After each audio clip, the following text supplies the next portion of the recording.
अभिजित दिपकेचे वडील हे सर्वसामान्य आंबेडकरी समाजातून येतात.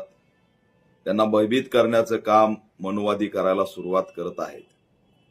कोणत्याही प्रकारे चौकशी करायची आणि या कुटुंबाला भयभीत करायचं.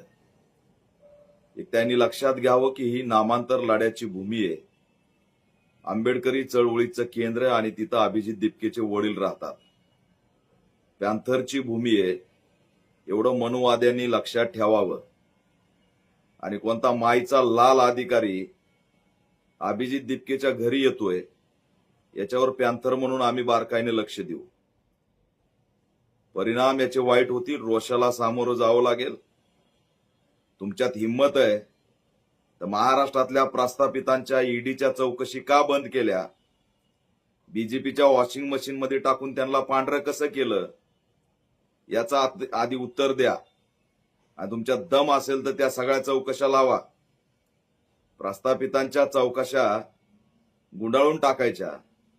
अनेक विस्थापित आंबेडकरी समाजातील दलित कुटुंब ज्यांनी काबाड कष्ट करून आपल्या लेकराला शिकवलं त्याच्यावरती शंका घेताय. हा कोण तक्रार करणारा सचिन तिवारी, त्याची चौकशी झाली पाहिजे. आणि हा मनुवाद आहे. दलित कुटुंबाला त्रास देणं हा जातीवाद आहे.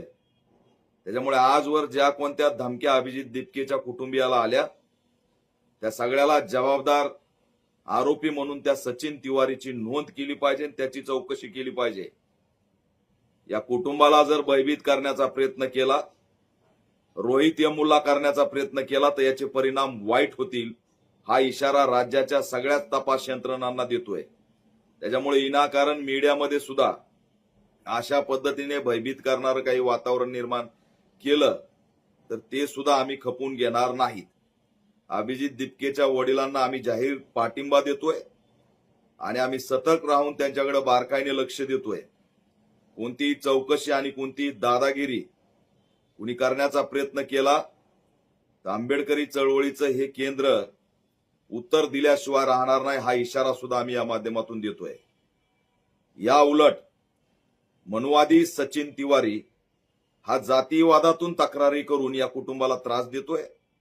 याचे अॅट्रॉसिटी ऍक्ट अंतर्गत गुन्हा नोंद झाला पाहिजे आणि या सर्व प्रकरणाची दखल अनुसूचित जाती जमाती आयोगाने घेतली पाहिजे.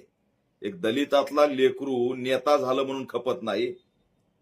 त्यांनी शिक्षण कुठं घेतलं, कुठून पैसा आणला, काय केला, त्याच्या बापाच्या चौकशीपर्यंत जाता. तुमच्या बुडात दम असेल ना तर बंद केलेल्या चौकशा फक्त सुरू करा.